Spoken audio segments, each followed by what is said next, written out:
Sementara pendeta Victor Tinambuna, jumlah suara 1.125 orang.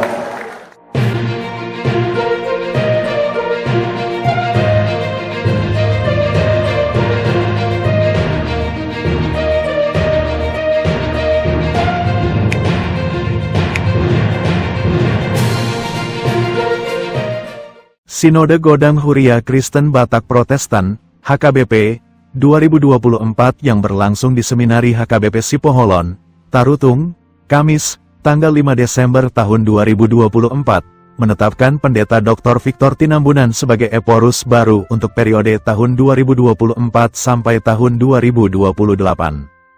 Pemilihan ini menandai babak baru dalam kepemimpinan Huria Kristen Batak Protestan, HKBP, menggantikan Pendeta Dr. Robinson Butar-Butar yang sebelumnya menjabat.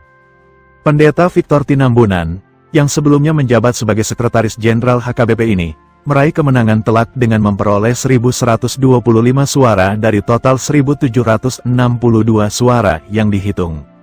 Sementara itu, dua kandidat lainnya, Pendeta Maulinus Siregar dan Pendeta Roidas Situmorang, masing-masing memperoleh 620 suara dan 11 suara. Kemenangan ini mencerminkan kepercayaan besar yang diberikan oleh para peserta sinode kepada Pendeta Victor Tinambunan untuk memimpin HKBP selama 4 tahun ke depan. Pemilihan Eporus di Sinode Godang HKBP selalu menjadi momen yang dinanti, tidak hanya oleh jemaat tetapi juga oleh masyarakat luas. Posisi Eporus memegang peranan penting dalam menentukan arah kebijakan gereja terbesar di Indonesia.